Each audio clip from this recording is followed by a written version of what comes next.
Awesome. Well, thank you so much for joining us. For those who have been on the call, this is our fourth panel as part of our virtual Pride, Skyscanner's virtual Pride. So thank you if you've been, and if you're new, then welcome also. So for those of you who haven't been on the call already, I am Jenna, my pronouns are she, her, and I'm the founder of Skyscanner's Pride Network and head of inclusion and diversity. I also run the LGBT travel blog, The Jenna Way, so I'm delighted to be the one hosting and moderating these panels today, talking about the intersection of travel and the LGBT community. Before I introduce our panelists, I just want to cover a few housekeeping rules. Apologies if you've heard them already, but just to reiterate that this is a safe space and any derogatory or offensive questions will be muted and won't be passed on to our panelists. We are recording the session today, and that's so that these sessions can live on, and anyone who was unable to attend today can still access the information, and people can learn from it again in the future. And for this webinar, the Zoom chat function has been disabled, but we do invite you to put any questions into Slido. So you can see the little link there. So if you go to slido.com, you can enter the hashtag ally panel, and you can add any questions that you might have for our panelists in there. So I like your extra addition of a flag, I like it. All of the flags. Awesome. So I will introduce our panelists on that note. So first we have Tash and Marthe of Breaking the Distance. They're a long distance couple living between London and Amsterdam after they met and fell in love in Bali. They finally broke the distance in December 2019 when Marthe moved to London, and they now use their platform to share their passions for travel, vegan food, and their new journey together. This month, they've also been using their Instagram and podcast to break the stigma and deep dive into the nuances of every letter of the LGBTQ acronym and exploring all those different identities. So thank you so much for sharing your time with us today and for joining us. Thank you. Next we have Max, who's the head of partnerships at Her Social and works for London Queer Fashion Show, and also runs their Instagram over on Their Queer, which dives into their experience coming out as trans and all things queer. So thanks for joining us, Max. Then we have two of our folk from Skyscanner on this panel. So first off, we've got Deborah, who works at Skyscanner as part of our internal communications team. She's been at Skyscanner for 4 years, and for most of the time has been involved in our LGBTQ working group and part of our Pride Network, helping to organise internal activities, including establishing the Pride Network. She is straight and considers herself an ally. Thanks, Deb. And secondly, lastly, we've got Maria Angarita, and she's been in Skyscanner's partner success team for the last 3 years. She's got a background in science and technology and has advocated for underrepresented communities within these fields. Within Skyscanner, she's also involved in the LGBT working group and also considers herself an LGBT ally. So thank you so much, all of you, for joining today and for giving your time up to join this conversation around being an ally. So I just thought I would kick off super simple and have you also just share your name with everyone, your pronouns, and then perhaps your favorite travel moment of 2019, or if you were lucky enough to get away in 2020 at the beginning of the year. If you want to just share a little. So Tash and Marthe, do you want to go first? Go for it. Sure. I'm Marthe. And I'm Tash, and we use pronouns she, her, and hers. So we were fortunate enough to get away in 2020. Yes.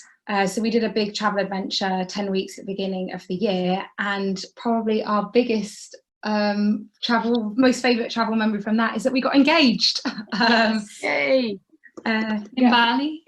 In Bali, which is where we met. Marthe popped the question to me, and it was exactly a year, our year anniversary, and in the place that we originally met at. So yeah, amazing.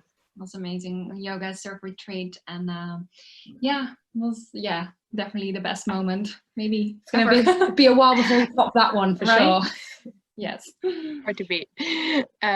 Cool. Max, do you want to share? I mean, I feel like I just can't get anywhere close to that. Yeah, we should have had them go last. Hi, I'm Max. My pronouns are they, them, and my favourite travel moment of 2019 was learning to dive in Bali. Didn't get engaged, but did see sea turtles.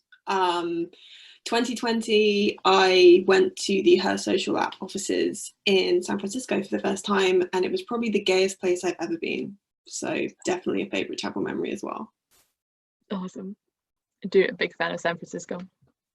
Deb? Yeah, my name is Deborah, Deb, anything like that. And I use she, her pronouns.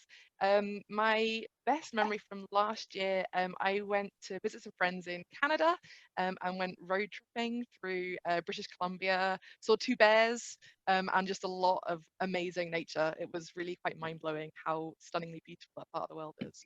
So yeah, but didn't get engaged, unfortunately. Maria? Yes. So my pronouns are also she and hers. I was lucky enough to travel this year right before the lockdown, and I also, like Debs, went on an amazing adventure on the Smoky Mountains, the Great Smoky Mountains in the U.S., which are an awesome national park. So didn't see any bears, which was disappointing because there's bear signs everywhere, but there weren't any bears. But I did see a lot of deer, so that made it for me. Awesome. And also didn't get engaged, right? I'm already married, so I checked that one. Awesome. Oh, thank you so much all for joining. I really appreciate it. So today our panel, we wanted to talk about being an ally. All day we've been talking about the LGBT community and what the different nuances are and some obstacles in the travel industry and what we can be doing better to represent the LGBT community. So we thought it was really important to create a space specifically to speak about being an ally, what we're looking for in allies and what we can all do better to support sort of the equality and acceptance of LGBT people everywhere. So big question, but what does being an ally mean to you? What does the word ally mean to you? Max, do you want to start?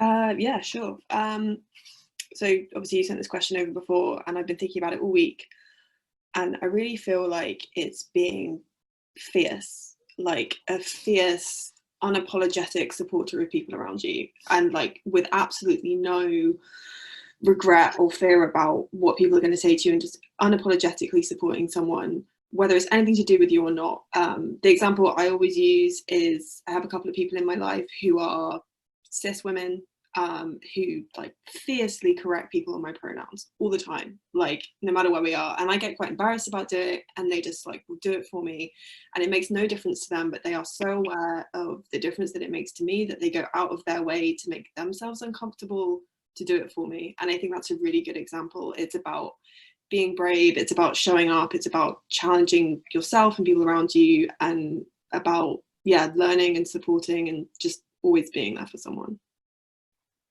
I love that. Maria, what does being an ally mean to you? Well, the way I try to be an ally, and it's a journey, right? It's a verb, it's not a checklist. But the way I try to do it the most is by being really vocal in places where I quote unquote belong, because I'm part of the normal. I'm part of the norm, I'm cisgendered.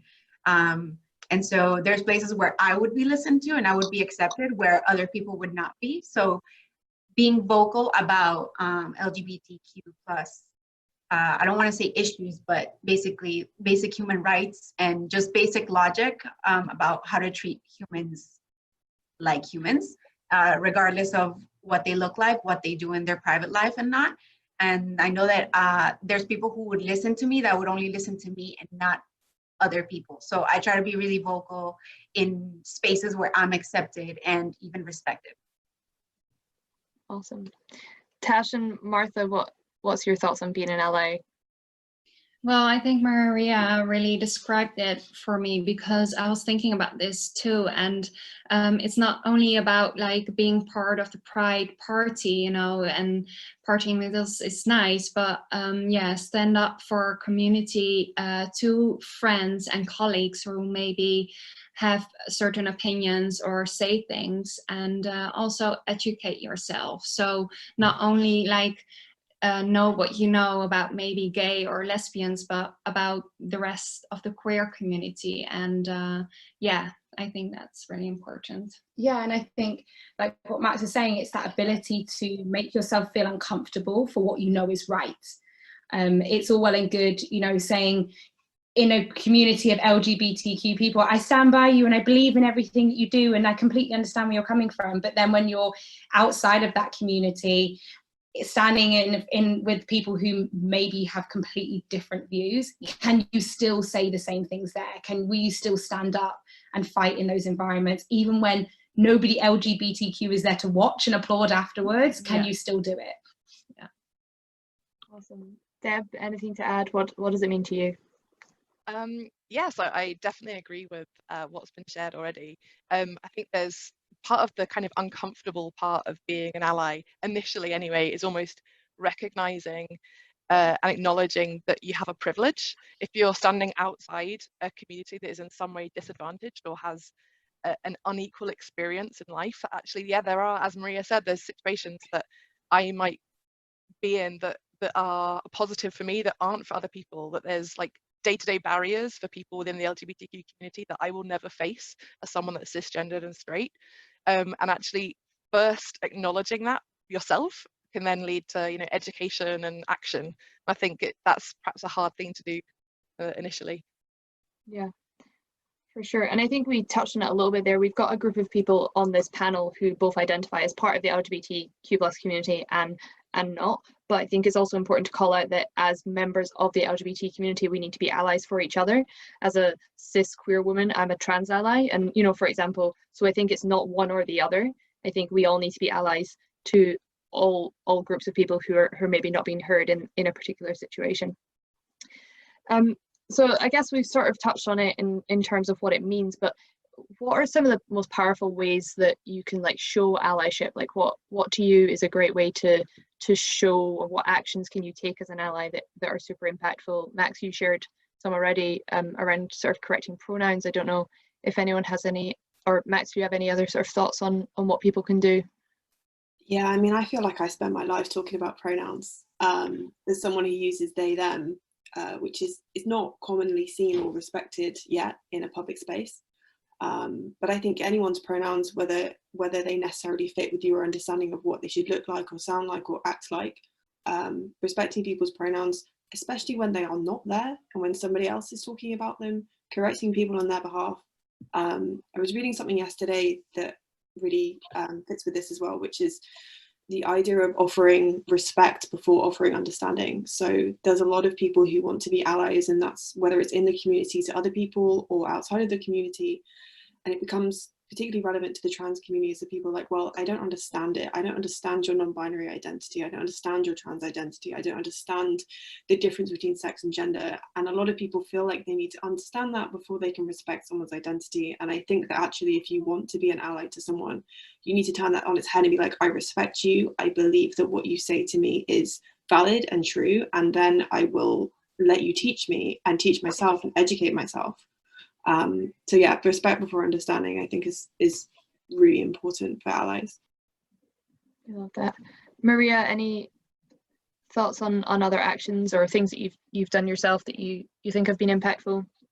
I love that flipperoo, by the way. I think it's amazing because I do think that in a lot of cisgender, like normal and binary circles, that's what I hear a lot. It's like, I don't get it, therefore it's not my problem, or it's not really something I need to understand or respect. So it should be flipped, I think.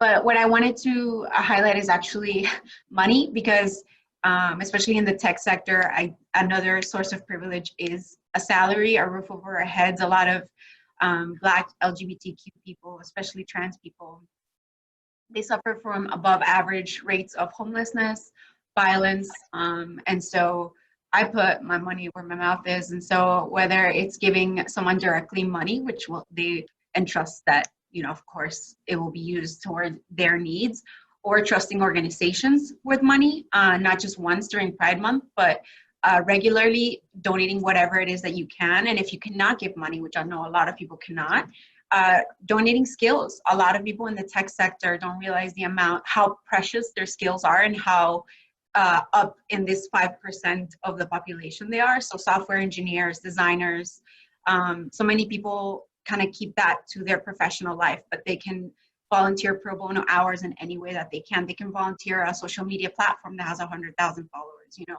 So that is money too. Time is money. So for me, all of these are monetary contributions, and that it's something that's so lacking because venture capital, money, salaries, everything is locked up in white circles, white cisgendered circles of influence, and unlocking some of that in whatever way you can is super, super powerful. So that's how I try to do it as much as I can. I love that. Cool. Tash and Martha, I know we spoke like maybe earlier in the week as well. We spoke about being an ally for all different types of identities, and I think you're doing that with your Breaking the Stigma. We also spoke about being an ally to Black Lives Matter. How do you think allyship changes like with identity, and what different sort of allyship do different groups of people need? I mean, I think that something that's come very clear out of the Breaking the Stigma campaign that we've done is actually just listening. You know, there's a lot of people, there's a lot of different groups out there, and this goes across whether we're looking at people of colour versus LGBTQ plus community, is that it's actually taking the time to listen to somebody's experience and not actually projecting your own experiences onto them.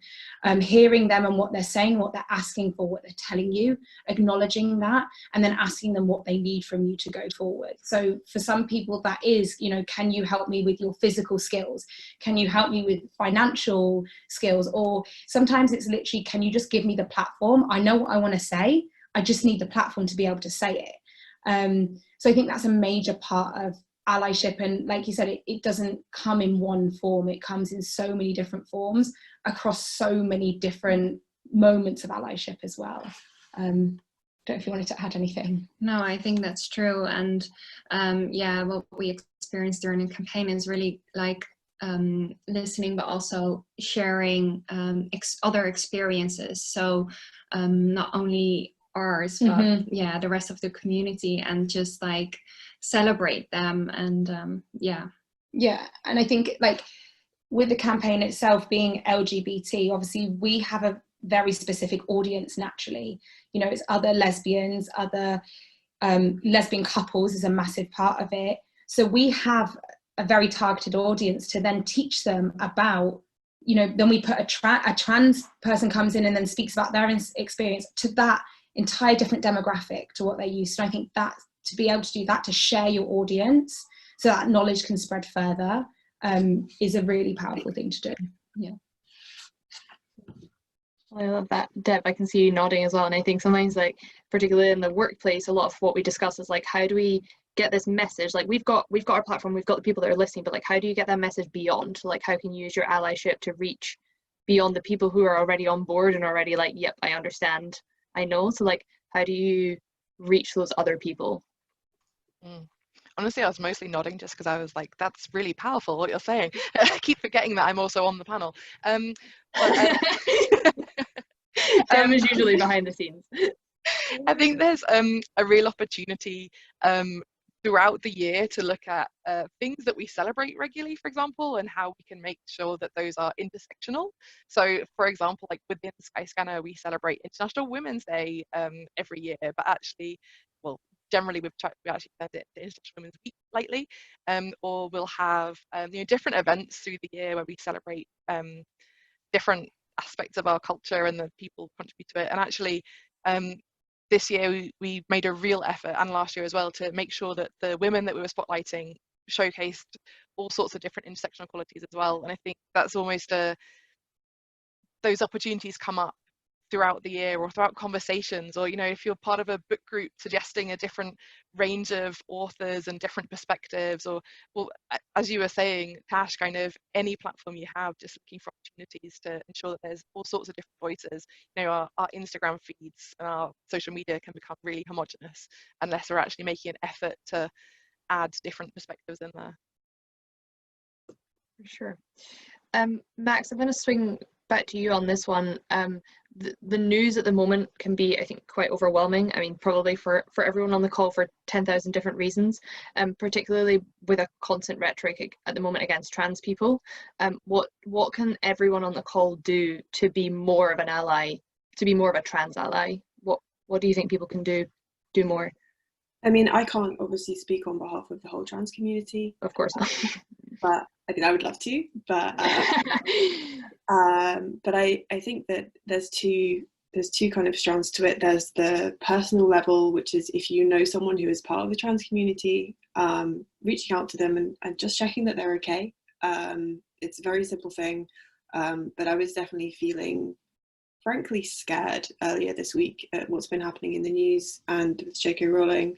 And I had several people in my life reach out to me and be like, this is BS and I'm sorry and I support you and I'm signing this proposal or petition and yeah, I'm doing this on your behalf, and that can be really powerful. And even, a lot of those people in my life are like fierce allies anyway, but being reminded that they're there and they see it, and that even though it doesn't directly affect them, they're still supporting me and my community is fantastic. I think from a wider perspective, what Tash was saying about using your platform, if you have any kind of platform, using social media to share things like petitions. There was one yesterday that was going to Liz Truss about the Gender Reform Act, and it literally went viral in the course of a couple of hours. And that's not just the trans community doing that, that's a lot of allyship, and that's how you create change. So I think it's just educating yourself, being aware of what is happening. There are a lot of people even in the LGBTQ community who don't really know what's going on, who aren't aware. Like there's a lot of people who are only just seeing the reality of trans exclusionary radical feminism in the UK and the problem that is causing because somebody very famous with a big platform is suddenly getting involved in it. And rather than just looking at maybe the media, which is very much skewed one way or the other, or one person particular view, actually taking a step back, there are so many resources all over Twitter, all over Instagram. There's me, there's so many people I know who are talking about this in a very accessible way. So I think take the time to understand it, understand why it's a problem, listen to people who are in the community who are saying it's a problem. If you don't understand why it is, look deeper, because we're not kicking up a fuss. We are genuinely afraid for our rights and our right to exist. So yeah, understand it, support politically where you can, but also support the people around you. I think allyship very much starts at home within the community. We can't expect people outside of the community to support us if we can't support each other. Unfortunately, there are aspects of that, but when we come together as a community as a whole, as we've seen sort of last year at I think it was last year at London Pride with the L with the T banner at the front, that is incredibly powerful, and we can do so much when we come together. Thanks. Sorry for putting you on the spot there and speaking for millions of people, but I think you did it brilliantly. And of course, everyone has their own experience and needs that allyship in different ways. But I think on a personal level, something I found really useful is diversifying who I'm following on social media to hear those stories directly from people, so you're not getting the skewed, the news outlets, with a spin on it, but hearing directly from the people who are being impacted on what they need, and then reaching out to those people, I think is really great. Cool. So I guess, Maria, come to you. If someone's on the call and wants to be a better ally but has no idea where to start, where can someone start if they want to do better? I think the social media is really, really powerful. It's pretty easy I think just because a lot of stuff is trending right now, you can take advantage, ride that wave, but then extend it beyond the trending wave. But there's a lot of resources being shared right now, and facts, like just facts about, like I said earlier, how trans people are disproportionately affected. So what I mean by that is that whether, let's say that the trans community makes up a certain percentage of the population, they make up a disproportionate amount of a bigger percentage amount of homeless people, or of people at a disadvantage. There's a lot of good information with facts out there that you can just inform yourself, because I think, again, I want to draw back to what Max said earlier about I don't understand, so I don't respect, or once I understand, then I respect, then okay, fine, follow this. And I don't agree, but let's follow this logic and let's understand this. So why are people making such a big deal about it right now? So why? Let's watch a documentary. let's follow 5 trans people on Instagram and understand what the fuss is about. And that you'll find out that it's facts. It's not like, oh, this is coming out of nowhere. And by the way, trans people have struggled for centuries. It's just that right now there's cell phones to spread that discrimination. There's cell phones that now we take everywhere, and we can film things now, unfortunately, very graphically. So I think following a lot of people on social media that have facts and just arming yourself with those facts and understanding, wow, okay, yeah, that doesn't make sense. Like, how come so many people, so many trans people are affected by this? So it's a lot of self-information, because unfortunately a lot of the responsibility does fall on these marginalized communities to inform the rest of us, and that's not how it should be. So taking that ownership of, you know what, I'm gonna first understand it. Let's understand first. I think a lot of people would be surprised as to the facts that they find in census data as well. This is not just like, oh, the New York Times put it out there, and the New York Times is a liberal media source or whatever. It's hard data that you can inform yourself with, and then keeping that thread of allyship and membership to this community beyond Pride Month. So that's what I would recommend where to start is Instagram, really, or Twitter. There's a lot of really good Twitter threads that keep you reading like, wow, I had no idea about this stuff. Yeah. Deb, I guess I'll pose the same question to you, but in the workplace. So what can people do as employees or as colleagues to be allies to each other, or in sort of a workplace setting? I think that the first thing to do is actually just to start, because Maria said earlier that being an ally, it's a verb, it's a journey. And so don't wait until you think you've done all of your reading and you're now perfectly educated and you're completely ready to go, because that's never going to happen. So some of the really impactful statements that have been made publicly in the last week are people literally just celebrities offering a platform to say trans women are women. And that's literally just one sentence. They required very little education to say that. But just making their statement of this is what we believe is really powerful. So I think to take that sort of into a workplace, you don't have to understand everything about the experiences of your LGBTQ colleagues in order to say, I stand with you and I support you. And I want to be here to improve your experiences. I do think there's some actual practical things you can do, particularly if you're in a larger workplace that might already have a Pride network or a Pride group, which we do at Skyscanner, we have for a few years, because there's all sorts of practical things that your networks are probably looking for. Things like it might be help writing newsletters or writing blogs or helping with a design, but it also might just be something as simple as coordinating some t-shirts to go to different Pride events, or organizing your local attendance at Pride. So I think just asking, first of all, I'm a willing person, what can I be doing here, is probably a really good place to get going. Speaking from personal experience of shipping out 300 t-shirts last year to our different offices. It's a lot of work. Yeah. So Tash and Marthe, I'll come to you last on that one, and then we'll flip over to questions. So just a plug for anyone who wants to ask the panelists questions. I know we have some in there already, but #AllyPanel on Slido.com, and you can submit your questions there and upvote questions that you're interested in hearing answers to. But yeah, just to finish up, Tash and Marthe, what would your advice be to someone who wants to sort of be a better ally? I personally, I think this has kind of been a clear sort of storyline that we've had in terms of the Black Lives Matter movement, but I think it can be something that's transferable to a lot of different moments where we're requiring allyship, is to acknowledge there is an issue. And I think the frustration, particularly in Black Lives Matter, was that for a very long time there's been a lack of acknowledgement. It's, this community complaining about something that, because I'm not experiencing that, because I have my white privilege and I'm sitting here at this, it's not my experience, therefore it does not happen. So I think that becomes the most frustrating aspect, I think, of all of these situations. I know for the trans community, that lack of acknowledgement of, this is something that we're experiencing. We are experiencing the highest rates of homelessness, the highest rates of suicide, the highest rates of drug, all of these things for a particular reason. And I think it's a massive statement when it's, it's become sort of like a cliche sort of saying, but we see you.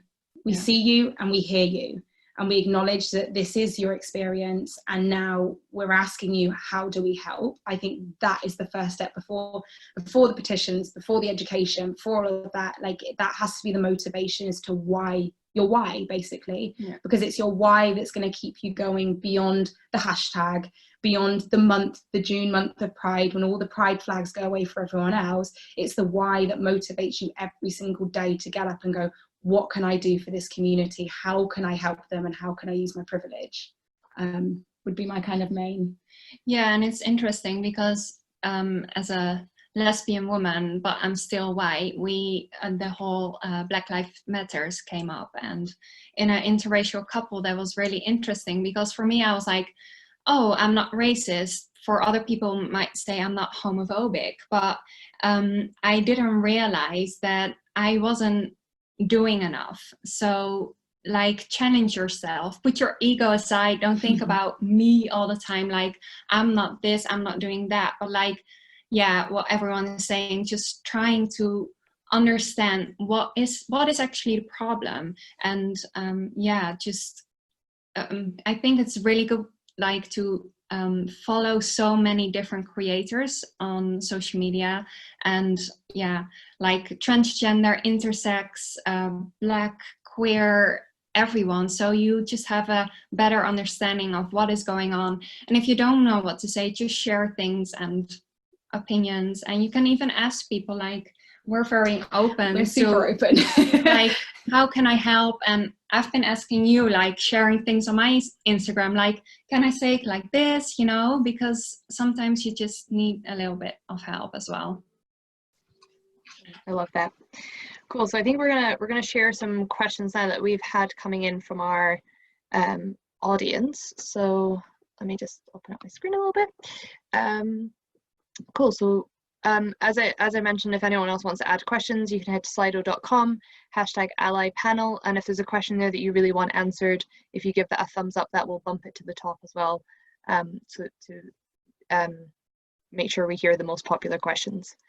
Cool. So the first question: I think I'm ready to have an uncomfortable conversation, but I'm worried about losing my family, who I don't think will understand. How best to approach this?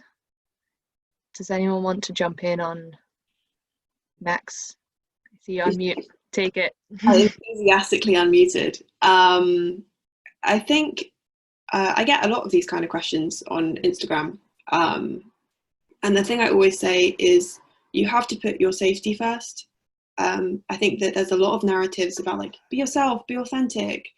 Yeah, okay, but not everyone has that choice. Not everyone can have a safe roof over their head and food, income, parental support, and be out, and that's okay. If you're in a space where you're not safe to come out, like, it's okay to recognize that and wait. But at the same time, if you assess what's happening around you and you feel like you are in a space where if everything went very badly wrong, you would be okay, because unfortunately people do have to consider that. And I think that's also something that allies don't realize, is that as anyone in the LGBT community still has to consider that when they're coming out to people. If you do feel like you're going to be safe, be brave, and remember that people can surprise you. Some of the nicest experiences I've had as a queer person has been coming out to people or having conversations with people that I really didn't think would understand, and who have really surprised me and been understanding and loving and supportive, and have become fantastic allies and much closer relationships to me as well. And I think also having people around you who can support you through it. I wouldn't recommend having difficult conversations if you don't have maybe other queer people or somebody supporting you in your life that you can go to and talk to and can talk you through that conversation. You know, before I came out to my parents, I rang my girlfriend at the time and made her like role play the conversation like 3 or 4 different ways of how it could have gone, which didn't help in the actual time, but did help beforehand and made me feel better. But yeah, I think if you feel like you're safe, then be brave, and remember that one awkward conversation is going to lead to you living a much more open life. And I haven't met a queer person who wouldn't say that that is worth it in some way, shape or form. That was like super powerful advice. Thanks, Max. I can see everyone else nodding along. So I'll move on to the next one.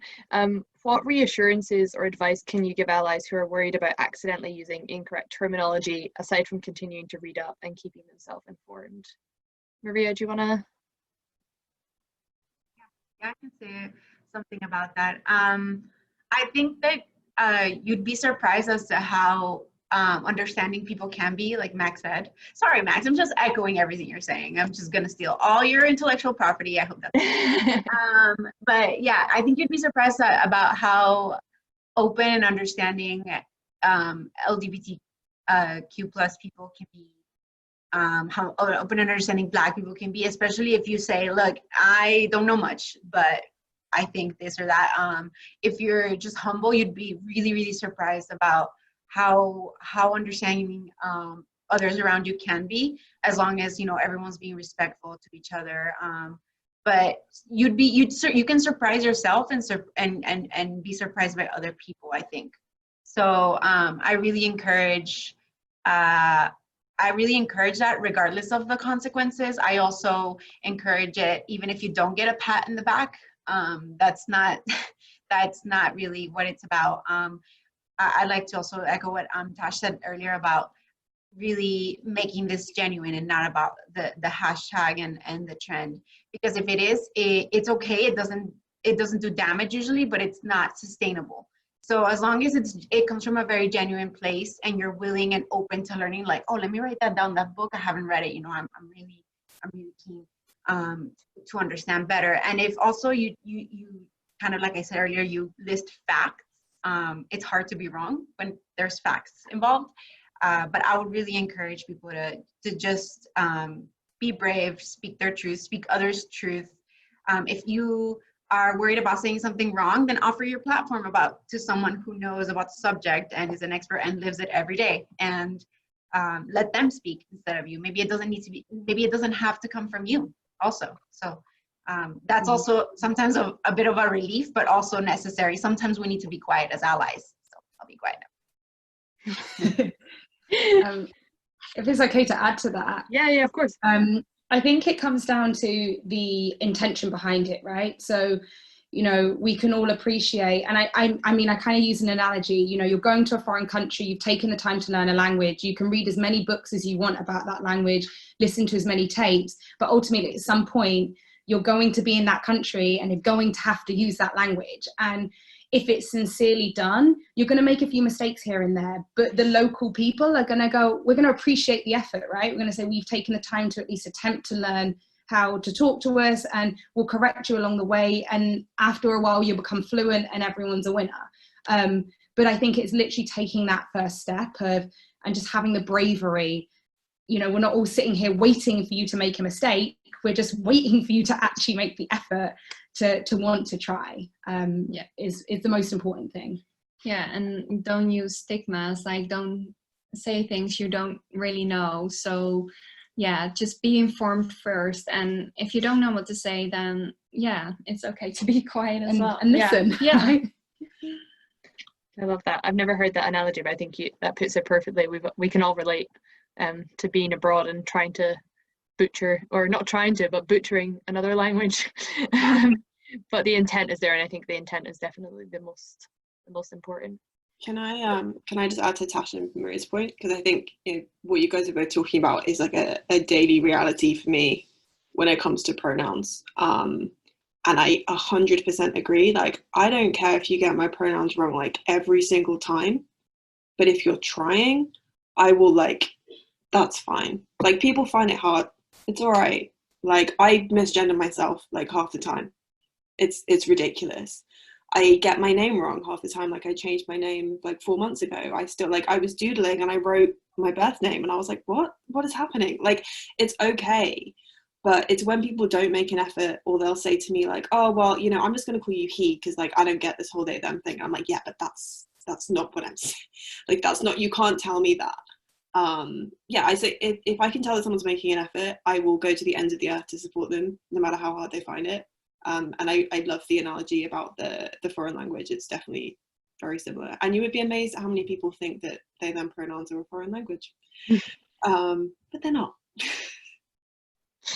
Awesome. The next question. Oh, sorry, Maria, go for it. To interrupt you, but something I also wanted to bring up is that making yourself as an ally a little bit uncomfortable is okay when queer people live in a world where they're made uncomfortable all the time. Like the default is to be made uncomfortable because they don't fit our very binary black and white world. So for us as allies to be a little bit uncomfortable once in a while is okay.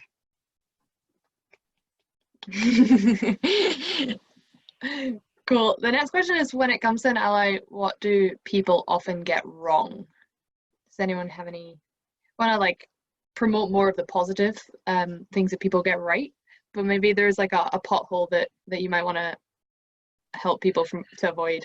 I think it's just connecting a lot of, in particular to the LGBTQ community, like connecting to those cliches and stigmas, right? So, you know, as a lesbian couple, which one's the man, which one's that, and all those kind of things of like, okay, one of you has to be the male kind of aspect in the relationship, one of you has to be the female, and who am I talking to? And it's understanding that a lot of these cliches unfortunately have come through media. This is an entertainment from years and years and years ago, when, you know, these type of relationships did become mainstream. We still had to fit them into boxes that were acceptable for the times. It just so happens that that's what we've kind of continued with along the way, and it's only now in the last sort of 4 or 5 years that we now have expanded that perception of what it actually means to be lesbian. Actually, it doesn't mean every single box that we've thought. You know, we, in the time that we've done Breaking the Stigma, and we last week were speaking to people who identify as bisexual and pansexual, and there's bisexual people saying, well, I identify as bisexual, but it doesn't mean that I wouldn't be with a trans man, a trans woman, a non-binary person. And so up until this point, you think that bisexual means either a man or a woman, end of. And I think it's having the ability to go past have a broader mindset, take the blinkers off, and not just think that even within LGBTQ, there are still boxes, because there isn't. It's a whole mishmash of one big community. Yeah, and if I speak for myself personally, when I came out as bisexual, I remember someone saying, so you came out of the closet? And I never felt like I was in a closet. And also afterwards, they were like, when I was dating a man or woman, they were like, can you just not stick to one? Like, are you lesbian or straight? Like, like what you said, stay open-minded and don't judge, and just accept that also people can still change from gender fluid to there are so many things. So Sure, thanks. So we've got a couple minutes left. Maybe this is a good one to end on. Not a question, I just want to say this conversation is absolutely amazing, and Max's point to respect and then understand is so powerful. Thank you so much, everyone. We do have a couple more minutes, so I'll go for one more. Per previous panels, it can be frustrating to think a brand or a company only cares or talks about allyship during Pride Month. What's one thing that allies can do all year round to show our love and support? Deb, do you have any thoughts on all year round? Yeah, I mean, there's some maybe fairly basic things that you can do that show your support visually, or show someone it's a safe space. Like, we have rainbow lanyards at work that you can wear that just show someone, and little flags and postcards that you can put up at your desk space, or you might want to add like a pin to your badge. Or I do Airbnb on the side, and in my Airbnb description I make it clear that my spare room is open to everyone, regardless of their sexual orientation or gender identity or race, or just kind of having an inclusion statement wherever you can. So I think there's so many opportunities in your day-to-day life to just find a way of making it clear that you're an ally and you're going to support people regardless of how they approach you. Awesome. And you nailed it, like bringing it back to travel at the end there with the Airbnb. So, well done. Anyone else got final thoughts on what people can do all year round? I know we've shared a ton of great tips about being an ally already. Yeah, I mean, I was like, I think from like, I love Deb's comments about individual stuff. I think that's awesome. And as someone who uses Airbnb a lot, like the second I see anyone making comments about inclusivity, I'm like, yes, please give this to me. This is awesome. I think it was mentioned in one of the previous calls. If you're looking at like brands and companies that are being explicit about their support for the community, supporting them, supporting smaller queer-owned businesses. Like there are hundreds of companies out there that are owned by people within the community who, they produce, or like, okay, this is from Passion Fruit. I don't know if you can see, it says the first Pride was a riot. There is definitely a like corporate version of this that you can buy, or you can support a smaller company, and it's going to make a big difference to someone. Thinking about where you shop, where you eat, what companies you spend your money on, and what kind of support you give to people. Stonewall has the top 100 queer employers. So looking at those companies and thinking about if you're spending money, where are you spending it? If you're employing people, how are you doing it? Like what kind of ally are you being, just with how you live your life in general, without being necessarily explicit? I think that can be really important and powerful. Yeah. Also, one thing I want to add. Oh, sorry.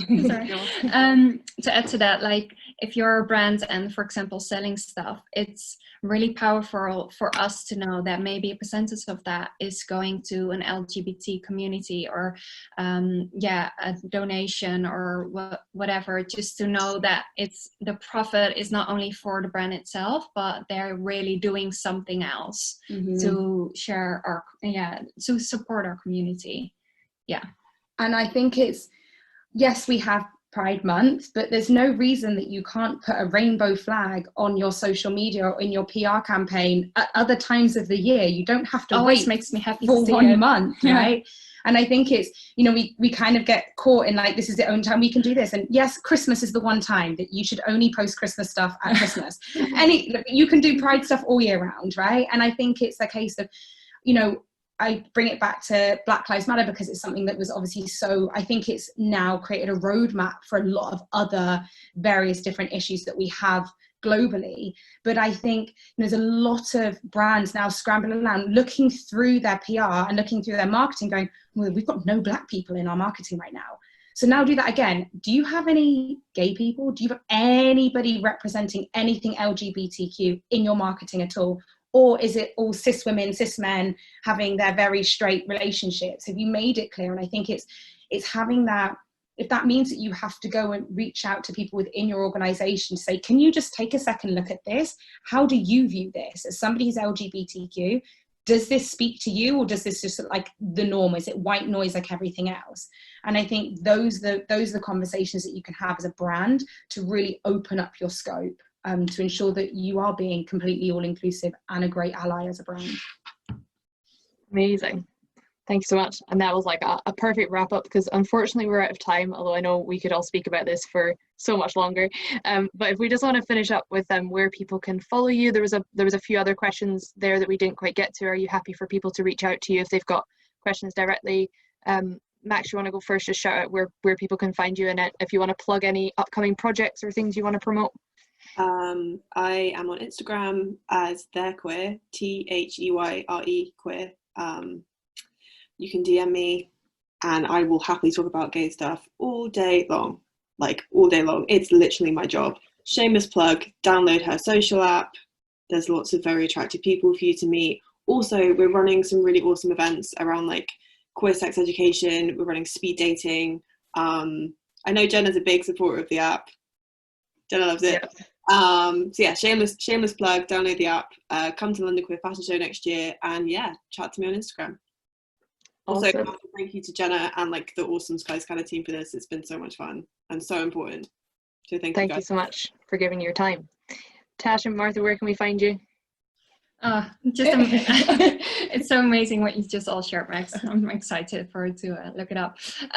Well, we have our Instagram, of course, _breaking_distance, and we have our own website, www.breakingdistance.com, and we have a podcast, and we talk about everything. And this month, especially with Breaking the Stigma, we have transgender, pansexual, and we're talking about Black Lives Matter. So so definitely come and hit us up. We'd really love even more people to get involved with Breaking the Stigma, because the whole purpose is this. It's trying to create allies within our community.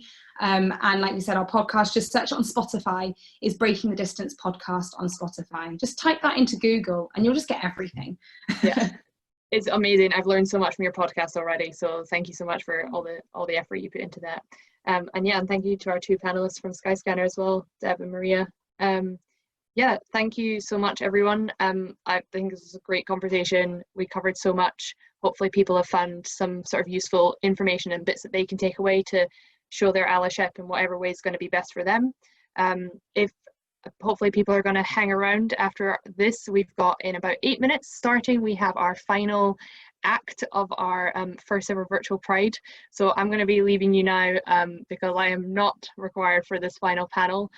We have the Sisterhood of the Travelling Queens starting very shortly for a fantastic drag show for the final hour. So yeah, thank you so much everyone for joining us, and thanks to our panelists today. Thank you. Thank you. Bye. Bye.